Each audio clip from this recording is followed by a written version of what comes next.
Good day, Tampa Bay. Charlie Belcher coming to you from CAMS Flight School this morning at the St. Pete Clearwater International Airport. And this is cool. Now, this is flying, Pete. Excuse me. Tell me about this simulator. This is a Level A advanced aviation training device. It's a fully enclosed cockpit. It has full motion, and we have a database of all the airports in the United States.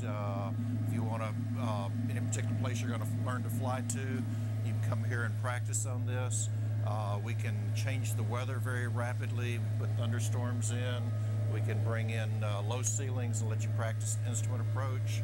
We can make it a twin-engine aircraft, and you can have an engine failure and try to come in under instrument conditions and land on the runway with an instrument landing system with a single engine. It's really amazing. I mean, it's one thing to sit in front of your PC or your laptop and work a flight simulator, but to get in there and sit in the seat and feel the movement, I just can't imagine what a difference that makes in teaching someone how to fly.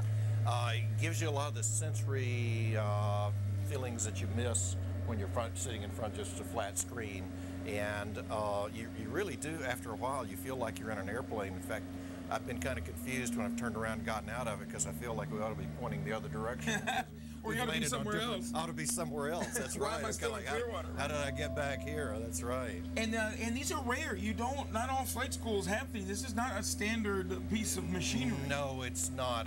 My understanding, there are actually 61 of them in the world today. There are about 3 or 4 in Florida.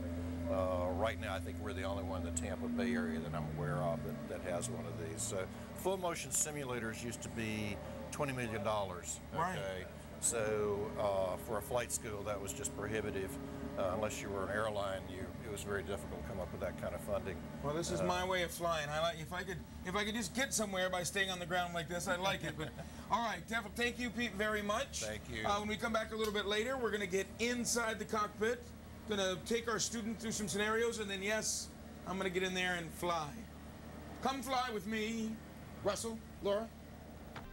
Good day, Tampa Bay. Charlie Belcher on the proper side of the camera for me. Now, Jason Bird back where he belongs behind the camera. Not where you belong, but anyway, we're comfortable in these roles. We are at CAMS Flight School this morning at the St. Pete Clearwater International Airport. Pete, one of the instructors out here, and we're showing off this really cool simulator that are very few in the state of Florida, not that many in the entire world, and students are lucky enough to use it here. Steve is our student for the day, even though he's not a student, but he's a student for us. Now, did I just hear the engine die there, Pete? I think the engine just died. Yes, I think I did hear that. Okay. So this is exactly what you can do with a student in this that you would not want to do up in the air in a real plane. Okay.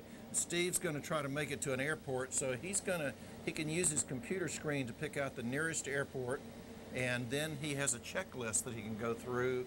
So Steve hopefully is picking out a nearby airport he's gone by and picked that out. So this is real life scenario. This is real life scenario, and now the computer screen brings up his checklist for an emergency in the air where the engine has died. So he's getting to the proper checklist. So he has no engine right now. All he can do is steer the aircraft that is now falling. The prop is moving just because we have forward speed in the airplane. All right, so there we see an airport now off the nose of the plane. So he has to get it to best glide speed. He's going to bring it down to 70-something miles an hour to extend his glide to a maximum distance here, and we're going to see if he can make it to that airport. And you feel the pitch. I mean, it is this entire machine on the outside is moving around. Right. Students that have actually gotten sick before, right? That's right. We've had to ask students to step. They've asked to step outside.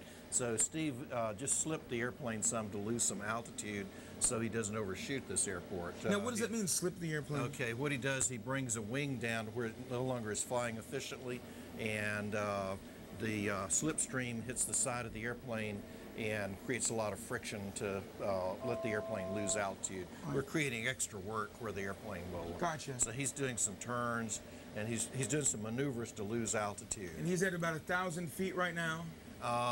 Looks like he's at he's going through 900 feet right now. Right. Now he has some help because the lights at the end of the runway there are 4 lights at the end of the runway, and they're all white.